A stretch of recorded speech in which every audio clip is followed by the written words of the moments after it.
It doesn't look like much, but this fine, powdery, grey ash is what caused all the trouble to air traffic recently. And this was generated by the Eyjafjallajökull volcano in Iceland. It wasn't a particularly unusual volcano or even a particularly big volcano. Why it caused all the trouble was a combination of the fact that it's covered by a glacier, and when the glacier melted in response to the volcanic eruption, we got very big explosions as the magma and water interacted. The other problem was the wind direction. And unfortunately, at that time of year, the wind tends to blow towards the UK from Iceland. So those two things made things very difficult. My name is Sue Loughlin and I'm the head of volcanology at the British Geological Survey. We went to Iceland. We actually stood under the plume with sticky tape and we just collected the ash that fell on the tape over that minute or 2 minutes. There's a very coarse, dark population of little grains, and there's also a very fine population of ash. This showed us very clearly that there was two types of activity taking place on this particular day. There was very fine ash production, as well as these explosions generating these blocks of small pieces of rock. The very coarse material that comes out of the volcano, the heavy, dark, dense bits of rock, they fall very close to the volcano. So they cause a problem in Iceland, but not so much in the UK and Europe. It's the very fine ash that we were most concerned about. Well, the BGS was first involved in this situation in a big way from mid-April when the volcano exploded for the first time. And then based on international regulations, whenever there's volcanic ash in the air traffic needs to be halted for safety reasons.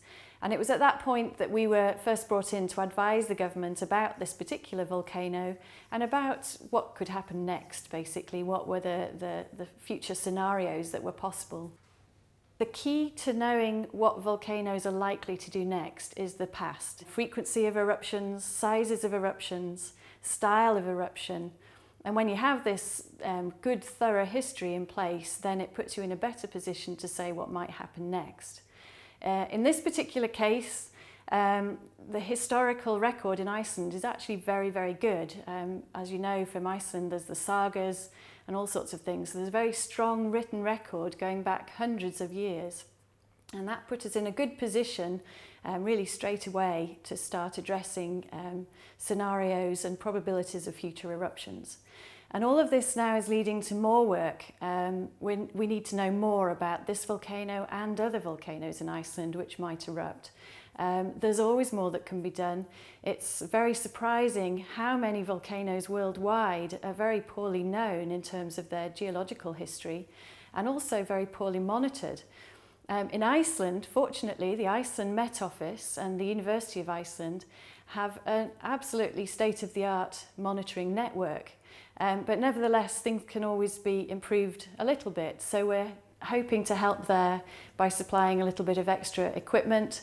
We've got some seismometers that are going to be installed to help with the monitoring process so that we have some really clear early warning.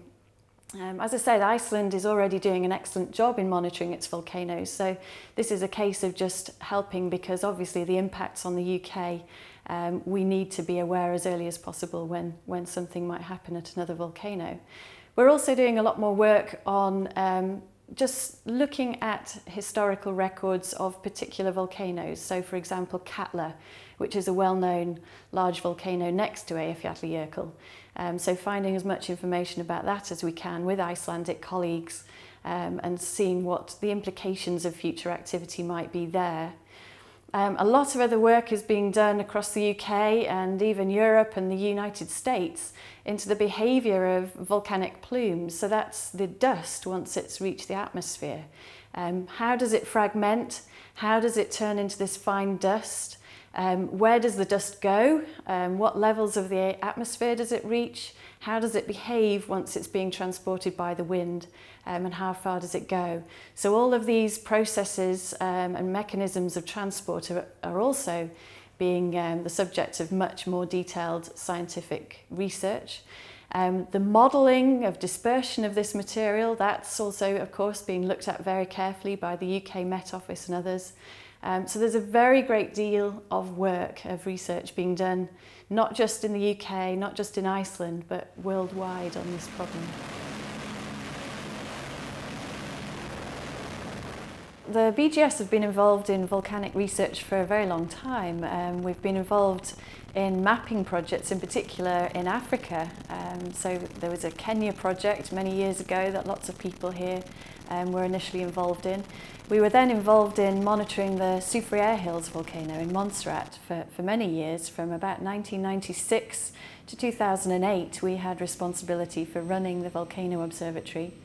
Since then, we've been involved in other projects, one of which is a project in Ethiopia looking at the Afar region and rifting. So one of our staff members is involved with many other researchers across the UK in that project. We also have projects with European partners using, for example, remote sensing technology to help monitor volcanoes. So we're very much on the applied side at the moment, very much helping volcano observatories do their job. And the main aim, as with I think most volcanologists, is to try and reduce risk. There are very many people around the world now living within reach of potentially active volcanoes. And really it's all about how we manage that risk. We need to make sure people understand risk, understand the volcanoes and understand what they're capable of. So hopefully BGS will be part of this larger international effort to reduce the impacts of future volcanic eruptions. It's Eyjafjallajökull, and obviously I'm not Icelandic, so that's not perfect, but it means island, mountain, glacier. So it's three words basically strung together in Icelandic, so it's quite logical because it's on the coast, so from this volcano you can see the islands offshore. So it's a very logical name when you know how it's broken down. But I studied there for 4 years, so I had a lot of practice.